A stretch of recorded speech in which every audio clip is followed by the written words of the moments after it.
Chapter 291. Initially, Olivia had no intentions of telling this matter to an outsider. But Colin had been helping her out. He was even sketching a plan for her future. That was why she told everything to him honestly. He was slightly surprised upon hearing that. So, the mastermind wanted Mr. Miller to choose between you and Marina. Yes, Colin, the plan you told me is tempting, but this is the only matter that I can't let it slide. She set my family up, and I almost died because of her. My father's reputation is ruined. Yet I don't even know who she is. How can I just leave like this? She clenched her fists. She finally pulled up a trump card after planning it for so long. Many people were sacrificed because of this. It hurts every time I think about it. I don't know what I have done wrong. How did I offend such a person? Colin said softly, perhaps you're not the one to blame. Some people are psychos. Dubious, Olivia looked at him. Colin, did you say something? No, I mean, you're a kind person. What could you have possibly done wrong? Even if there's someone at fault, it's not you. Some people are born bad. She shook her head helplessly. That's nonsense, he said aloud. I'm stating facts. Olivia, you're the kindest woman in the world. Ethan is blind for not appreciating you. Ethan will surely continue the investigation after hearing what you said before you jumped into the sea. He will get to the bottom of it. So, worry not because the truth will come to light. I simply wanna seize this chance to leave Aldenvine. Ethan should be preoccupied with the rescue mission. We can plan an escape now and leave the city. Otherwise, we won't be able to leave once he gets himself together. At long last, Olivia made up her mind after dwelling in a dilemma. She looked at Colin with solemnity. Colin, can I trust you? He held her hand. His hand was rough due to calluses, but it was clean and warm. He didn't avoid her eyes. Even if the world wants to harm you, I will always protect you, Olivia. Why, we're not family, and there's nothing I can give you, she asked. He smiled faintly and winked at her. What kind of ulterior motive could I possibly have? My sole wish is for you to have a long and peaceful life. A scene flashed across her mind. It was something she had long forgotten. Colin's parents were divorced when he was young. His father was busy handling a business and was always flocked by women. His father neglected him. On New Year's Eve, Olivia found Colin, who was all alone. She took her to the Fordham residence, and they gazed at the starry night sky together. She told him that the stars could grant them a wish. He said, I don't know what to wish for. Olivia responded, you can wish for a long and peaceful life.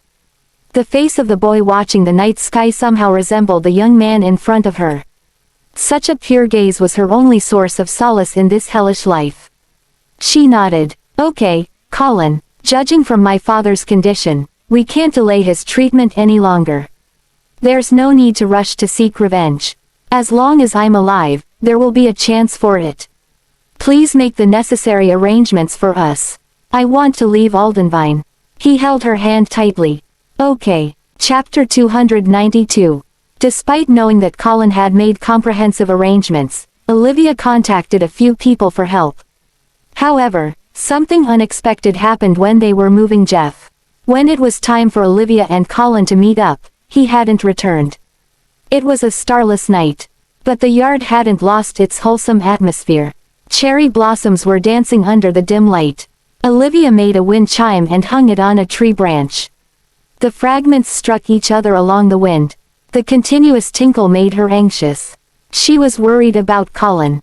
As the wind chime continued to clack, the wind blew it off the branch. The sound it made when it fell onto the ground elicited uneasiness. Before Olivia could pick it up, someone stood next to it. Colin picked it up and flashed her a bright smile. Olivia, I'm back. She ran toward him anxiously. Colin, are you all right? He nodded and played with the wind chime. What could have possibly happened to me when you're worried sick for me? There was some trouble, but I managed to take Mr. Fordham away. I took him to a safe place. That's why it took me so long. Sorry for making you worried. Olivia heaved a sigh of relief. What trouble? Aside from us, there are a few arrogant men shooting guns at innocent people. Ethan's men came too. She felt a sheen of chill behind her. It must be her. She's trying to use my father to lure me out. Were you hurt? Colin recalled how those men were killed and how their blood splashed against the walls. He put on an innocent smile. It was a mess. I was trying to keep Mr. Fordham safe, so I wasn't in a state of mind to mind those people. Fortunately, I hired some mercenaries this time. Plus, your men killed the enemies and secured a way out for us. I almost lost my life there. Noticing that he shrunk his shoulders unnaturally, she stepped forward. Were you hurt? No, I'm not. Don't worry, Colin. She placed her hands on her waist. She could already smell blood, and the smell was strong. Olivia bypassed him to check on his back. His white jacket was stained with blood. You're bleeding. It's nothing serious. It's a minor injury. I must have not bandaged it well because I was rushing. Come with me. She grabbed his hand, pulling him into the house. A faint smile appeared across his lips when they entered the house. But she didn't notice that. Olivia quickly grabbed a first aid kit before lifting his shirt.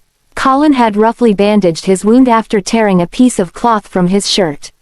Looking at the appalling wound, she scolded, "It's such a long wound. How did you get that? Why didn't you say anything?" He stuck his tongue out sheepishly. "Someone must have hurt me when I was trying to protect Mr. Fordham on our way out. Look, I'm perfectly fine." Tears trickled onto his back, prompting him to look back at her. Olivia wiped her tears off clumsily but bandaged his wound with skilled hands. "Sorry for dragging you into this mess, Colin. You're hurt because of me." She regretted her decision. She didn't want him to get into the madwoman's bad books. "Olivia, I was hurt because I was careless. It had nothing to do with you. Don't cry. I'm young and strong. A few cuts won't hurt. It's fine as long as Mr. Fordham is safe.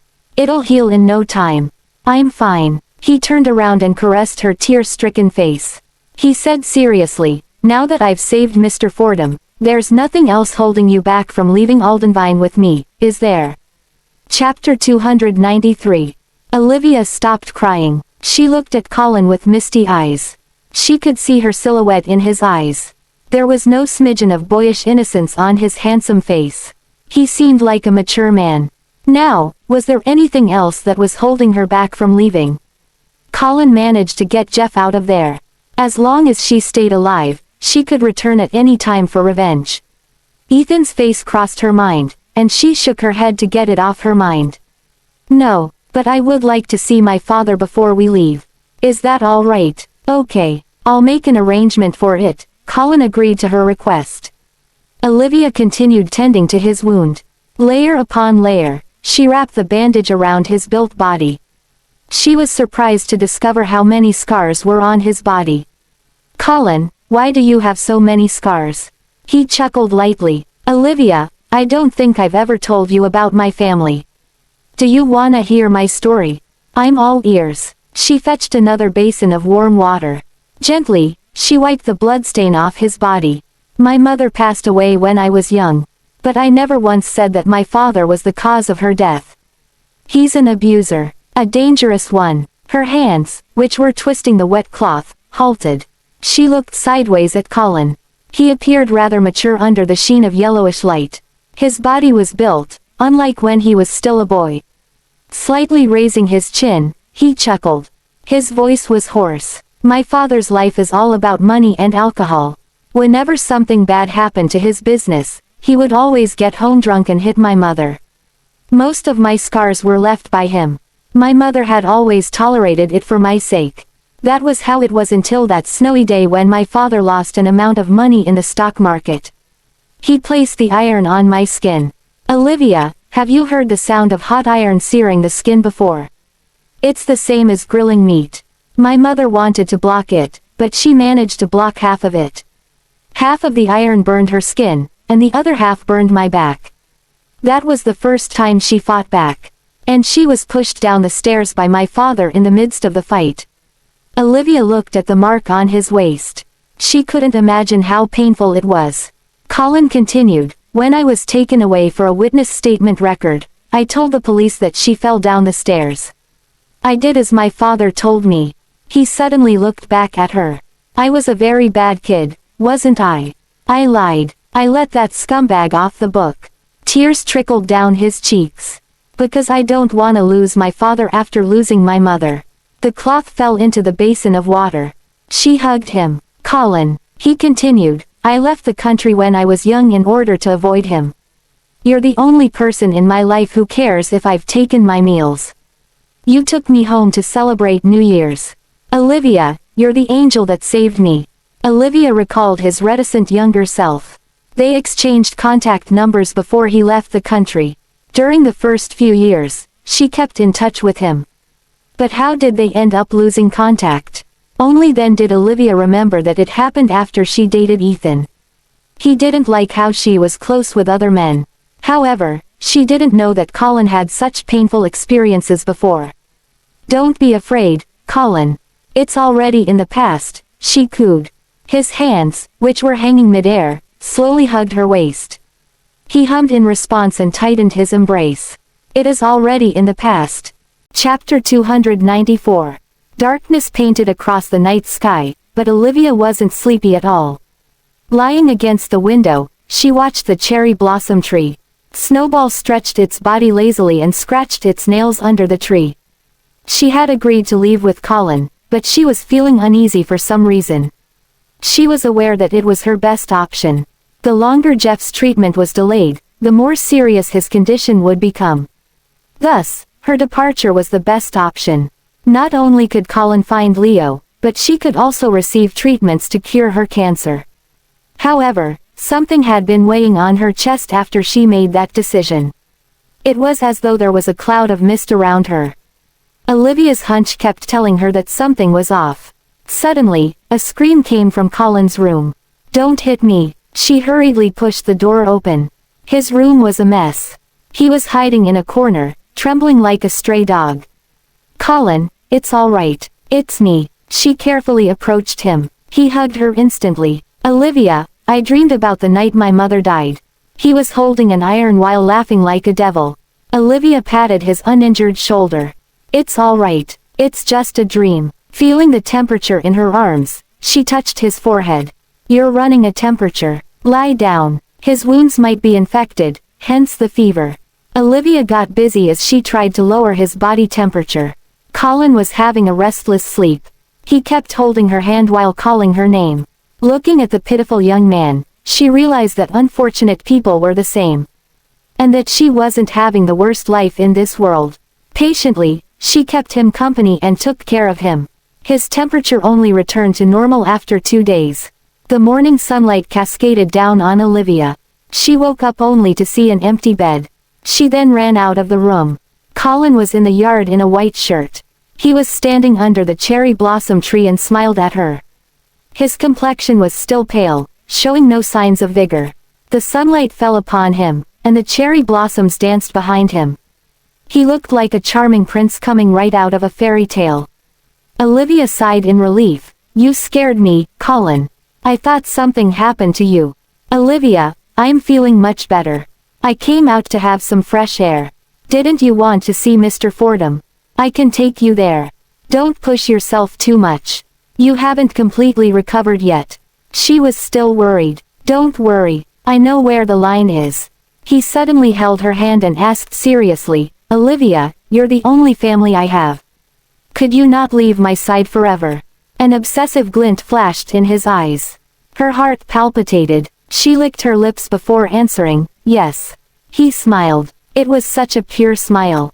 Colin helped her with her disguise, and they went out. Ever since her staged death, she had been confined in this residence the whole time. Mixed feelings were churning in her stomach when she saw a different scenery outside after such a long time. She was going to leave this place, which she loved and hated at the same time. Those mixed feelings disappeared the moment she saw Jeff. He settled down at a villa in the suburbs with over 10 people on watch. Her heart squeezed at the sight of his haggard face. Dad. His breathing was calm as if he was sleeping. Colin patted her shoulder. Olivia, I've asked someone to perform a thorough checkup on Mr. Fordham. Although he has not regained his consciousness yet, his stats look fine. As long as Leo treats him, he will surely regain his consciousness. I've talked to Leo. He will arrive earlier on the island to perform surgery on Mr. Fordham. If you don't have anything else, Mr. Fordham must leave Aldenvine by today." Olivia was shocked. By today? He looked at her gently. Yes. He leaves the city first. Both of us will leave in 3 days. Olivia, we won't be returning here for a long time from then onwards. Do you have anyone that you want to say goodbye to? Chapter 295. Olivia thought about it for a moment. I wanna see my best friend. No need to bid farewell. It's enough to see her from afar. Everly had turned into a corporate slave recently. She was working overtime every day. Olivia supposed that Everly had been searching for her everywhere after watching the news. She didn't have the courage to bid Everly farewell. Besides, Olivia had guessed that there had been a lot of people spying on her. It wasn't easy coming this far. She didn't want anyone to disrupt the plan. Okay, I'll help you with that. Colin was always agreeable to her requests. On the same day, Olivia saw Everly during lunchtime. Everly was clad in working attire, which she once complained about to Olivia. She walked to the cafe like a lifeless doll. After making her order, she rested her head and arms on the table. Whenever her phone vibrated, she quickly checked the incoming notification. Then, disappointment appeared all over her face. She didn't seem to be enjoying her meal either. She kept stuffing food into her mouth. It was as though the taste didn't matter at all as long as it could fill her stomach. She didn't even notice that she had eaten celery, the food she hated the most. She took a few spoonfuls of the food before picking her phone up again. Olivia faced the back of Everly. The latter was looking at Olivia's picture during their schooling days. Some of the pictures were taken during embarrassing times in her life. Previously, Everly even claimed that she would display them on a loop at Olivia's wedding. Unfortunately, Olivia didn't hold a wedding. Neither did she marry the man she loved and became a housewife like what she had dreamt of in high school. Tears dripped onto the phone screen. Olivia could hear Everly's trembling voice, "Liv." Olivia burst into tears upon hearing that one word. Everly wiped her tears clumsily. She footed the bill before leaving the cafe in a gloomy mood. Before this, she was always observant of her surroundings. Olivia's presence wouldn't have gone unnoticed by her. However, Everly was overwhelmed by the news of Olivia going missing. That was how she had been living recently. At first, she didn't have the appetite to consume anything. Later, when she slowly accepted reality, she became a lifeless zombie. It was a mere friendship, but their bond was rooted deeper than kinship. Olivia looked at the sky, which suddenly turned cloudy. She quickly bought an umbrella and dashed out onto the street. Everly was walking in the heavy rain in high heels. A passerby accidentally bumped into her as he was in a rush. In the past, she once joked that she would seize the chance to fall onto the ground and demand compensation. Yet, she was now looking ahead of her with empty eyes. Water droplets kept running down her cheeks. No one knew whether it was because of the rain or because she was crying. Perhaps that was the only way she could finally vent her emotions. "Liv, oh, Liv. Didn't we promise to get old together? Why did you abandon me?" She slapped herself. "It's all my fault. Why did I have to be on a business trip that day? I could have been by your side. Just how afraid you must have been at that time, Liv." An umbrella sheltered her. Sensing something, she quickly raised her head to look at the incoming person. The person holding the umbrella was an old woman. She helped Everly up. "Miss, it's getting cold. Get up. You're still young. What is there in life that you cannot surmount? Don't cry." Everly cried like a kid who lost her toy. "Granny, I lost my best friend. I can't find her." The old woman passed her the umbrella. "Life is full of farewells. Miss, a departure isn't necessarily a bad thing. All parting is for a better reunion." Liv. An epiphany struck upon Everly. When she lifted her head, she thought she saw a crying Olivia in the midst of the crowd. Chapter 296. Liv. Everly rubbed her eyes. She kept seeing things these days. By the time she got herself together, Olivia's silhouette had vanished from her sight. Everly deemed it a mere delusion. Helplessly, she shook her head and joined the crowd with the umbrella. A piece of paper fell off the ribs of the umbrella. She grabbed it. The familiar handwriting read, Take care. It was a simple blessing. Judging from the messy handwriting, she could tell it was written in a rush. Everly covered her face with the umbrella. A grin appeared on her tear-stricken face. She thought, Olivia is still alive. She's using her way to ensure that she's still alive. She was clever enough to know that Olivia wasn't in a situation to contact her. That was why Olivia told her that she was still alive via this method. Now that she was aware that Olivia was safe and sound, a wave of relief washed over Everly. She held the paper tightly as if it were a treasure, fearing that she might lose it. Now that she was aware that Olivia was alive, she didn't need to worry anymore. When she raised her umbrella higher, she wore a sorrowful expression. Since the show had begun, she needed to keep acting until the end. Olivia entered the car. Colin wiped her tears off the corner of her eyes. Olivia, don't cry. Your friend is a hard-working person. She will have a happy life. She watched Everly blend into the crowd, smiling faintly. Yeah, I believe so, too. Everly might not be the smartest nor the most talented person, but she was definitely the most hard-working person. Her future was bright without getting involved in a messy relationship with men. At this moment, Olivia received a message from Norma. A few days ago, Olivia contacted Norma to inquire about the progress. Norma told Olivia that she would be able to find it out soon. The information clearly stated that Clara was the person who secretly used her phone in the company. Olivia immediately recalled Clara's dependable face. The latter was Team B's leader, who kept mocking Olivia. Olivia initially guessed that Clara was simply jealous about her being a project manager all of a sudden.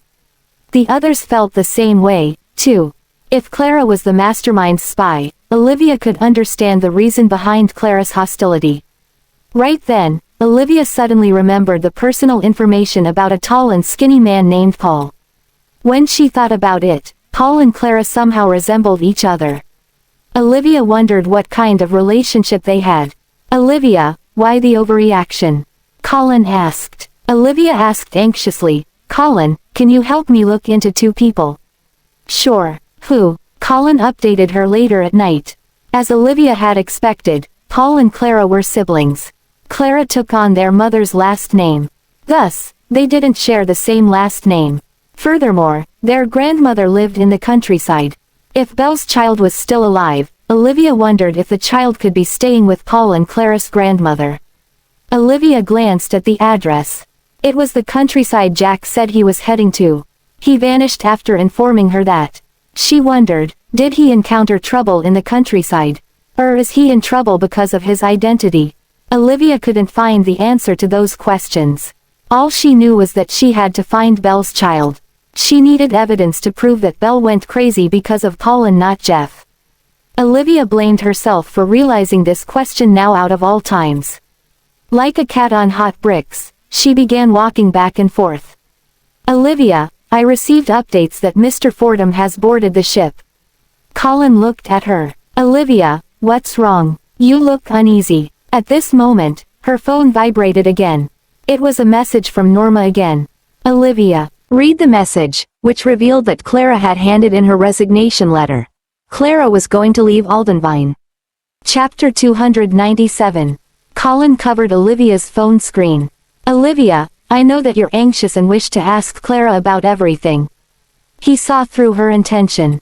She nodded. Yes, Colin, Leia's death caused me to suffer for the past 2 years. I know that it's difficult for Ethan and I to get along well like we did in the past. But I've been doing my best to find evidence so that I can prove him wrong, that my father is not that kind of person.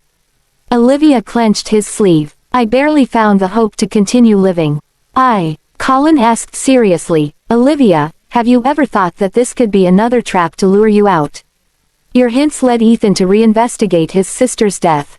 The mastermind's carefully devised plan is disrupted.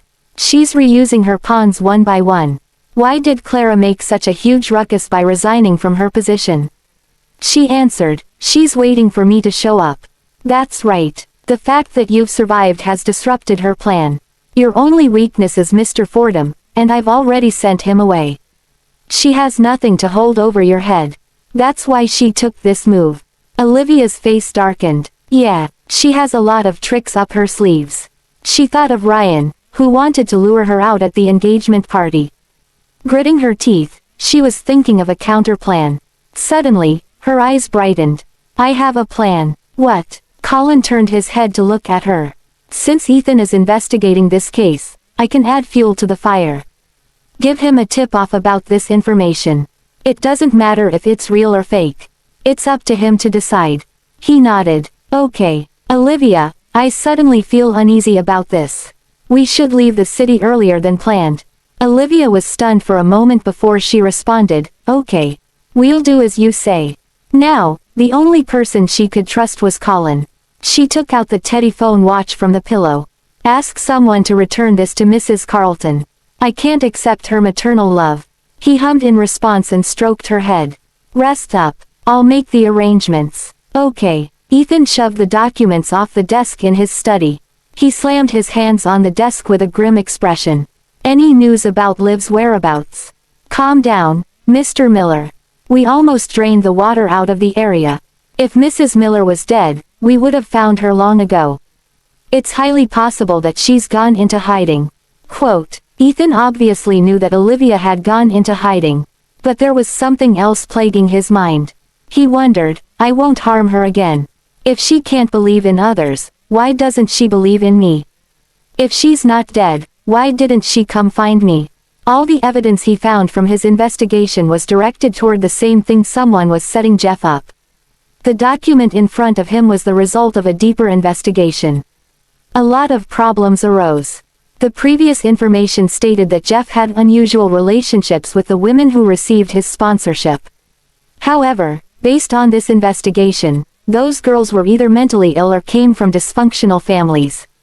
Some of them were addicted to gambling, while some didn't have a clean personal life. Brent entered the study to hand over a list. It's about those women who claim to be in a relationship with Mr. Fordham. Their parents' or uncles' bank accounts suddenly received a lot of money. The amount ranges from $30,000 to over $100,000. He glanced at Ethan's expression. All of them received the money these 2 years. It's highly possible that someone bought them off. Chapter 298. Brent continued, in the beginning, those women did perform well in their studies. They received sponsorship from Mr. Fordham and furthered their studies in big cities. Some of them are diligent in pursuing higher education, too. The majority of them were dazzled by the temptation in the cities, thinking that women should rely on men. Some of them began to neglect their studies and get involved with married or rich men.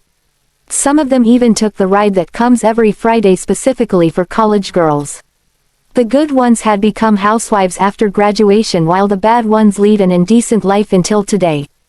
It pained Mr. Fordham to watch them live such a life. He tried to talk them out of it multiple times.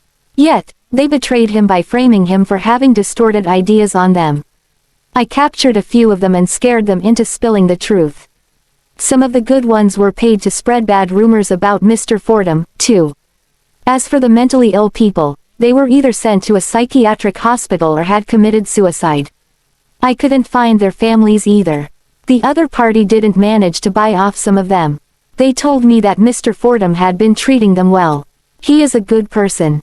Mr. Miller, I can't make a conclusion regarding other matters, but I think we were fooled into doubting Mr. Fordham's character.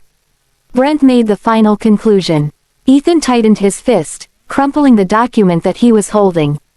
His knuckles were white. He kept remembering how he had given Olivia the cold shoulder for the past 2 years, as well as how he used Marina to hurt Olivia. You're a pawn of mine from the beginning. Olivia Fordham, this is what your family owes me. Olivia Fordham, why was the person who died was Leia and not you? Olivia Fordham, I want you to have a taste of a hellish life. It was a serious reality check from Ethan. His head began to hurt as though someone was cracking his head open. The agonizing pain throbbed through every part of his body. Slowly, his eyes started to lose focus. Brent was saying something, but Ethan couldn't hear a word from him. All he could see was Brent's moving lips. Then, Ethan fell onto the floor. Mr. Miller. Brent hurriedly helped Ethan up. Even though Ethan had started to take his meal 2 days ago, he was still weak. Hugging his head, he muttered, I destroyed her with my very own hands. Not knowing what he should say to comfort Ethan, Brent said, "Mr. Miller, our investigation so far can only prove that Mr. Fordham has had a good personal life. The baby in Miss Miller's womb was indeed his child. Besides, he was the last person she contacted before she passed away." "Yeah, that's right. It was Jeff's child. It must be his doing. I'm not wrong. I didn't misunderstand him," Ethan murmured as though he was holding onto his last straw. At that moment, Kelvin barged into the study. "Mr. Miller, someone left this box at the gate. I've taken a look at the content. It might come in handy for us." Only then did he realize Ethan was acting out of character. Worried, he came up to Ethan and placed the box down. "Mr. Miller, what's wrong?" Chapter 299. Ignoring Kelvin, Ethan opened the box right away. There was information about Belle and some other individuals. Ethan could remember who Belle was. Previously, Olivia sneaked into his study to read Belle's personal information. He was also aware that someone had jumped off the building on the day Olivia visited the psychiatric hospital. Olivia had organized the documents that included the fact that Belle had a child. He flipped to the end of the document. His expression darkened at the address. "Look into this address. We might be able to find something." "Yes, sir. And capture Clara Foster. Get something out of her." Ethan was still frustrated by the fact that the mastermind spent a few years inserting a few spies in the Miller group. When he began to look into the matter strictly, even Stephanie, who was in charge of cleaning his office, was nowhere to be found. The other party had made full preparations before coming to the Miller group. They were prepared for the day when he found out about it, too. Since Clara worked for the other party, Ethan wasn't going to let her go that easily. "Understood, Mr. Miller. I'll do it right away. But who's the one giving us a tip-off?" Ethan kneaded his hurting temple, knowing that it was Olivia's doing. She was attempting to clear Jeff's name. Ethan thought, does she resent me so much that she doesn't even wanna give me a message or a call? He was in a dilemma. He wished to find out the truth. But he feared that it would cause his relationship with Olivia to completely fall apart. "Have you not found her yet?" he asked. "I searched all the hotels, the Fordham residence, the apartment, and her friend's place. Mrs. Miller hasn't been to either one of those places. She's determined to hide herself. Of course, it's possible that you're not the person she's hiding from, Mr. Miller." Even if he knew that Olivia wasn't hiding from him, Ethan was aware that she wouldn't trust him ever again. He covered his face as his head still hurt, letting out a helpless smile. This was his karma. He pushed Olivia away with his own hands. "Cheer up, Mr. Miller. Mrs. Miller might be able to hide for a few days, but she can't hide forever. I've asked them to storm the barricades at all entrances by the border. She won't be able to leave Aldenvine. It's only a matter of time before we find her." Ethan kneaded his chest. He had a feeling that he was going to lose Olivia forever for some reason. After giving orders for the arrangements, he took some sleeping pills and slept. He dreamt about Olivia standing by the sea again. She was wearing a pretty gown, but her gaze on him was icy. "Ethan Miller, you're a murderer. You hurt my father and killed my child. I want you to pay the price with your life. Liv, hear me out. Ethan Miller, marrying you is the decision I regret the most in my life." Then, she fiercely stabbed a knife into her chest. There was a pool of blood painting the ground red. Yet, she was smiling so widely. "You deserve it. You owe me your life. I don't want you to die. I want you to live the rest of your life in regret and resentment." Next, she jumped into the sea. "Goodbye, Ethan." Ethan ran as fast as he could to grab her hand, but he only managed to grab a piece of cloth from her gown. "Liv, don't go." He woke up from his dream drenched in cold sweat. The sheer thought of her firm look woke him from drowsiness. A sense of foreboding struck him. Olivia was going to leave his side forever. Chapter 300. Kelvin stood by Ethan's side. The latter was sweating buckets, and his expression was menacing. Last night, he was able to sleep with the help of a sleeping pill. He was sleep-talking the whole night. "Mr. Miller, did you have a nightmare?" asked Kelvin. "I have a bad feeling." Ethan's voice was hoarse because he had just woken up. "It must be because too many things are happening recently." Ethan coldly interrupted Kelvin. Implement a strict inspection at all of the entrances. I'm afraid Liv will leave Aldenvine. Leave, but Mr. Fordham is still missing. He's the only person Mrs. Miller cares for. Why would she leave at this moment? There were 4 parties trying to take Jeff away that day. Do you think that her men could be one of them? I don't think that's highly possible. She doesn't have the connections to hire mercenaries. You weren't there, so you didn't see how cruel they killed people off. Frowning, Ethan rested against the headboard. His expression was an indifferent one. If she's still in Aldenvine, why can't we find her? Mr. Miller, do you mean that she has a helper?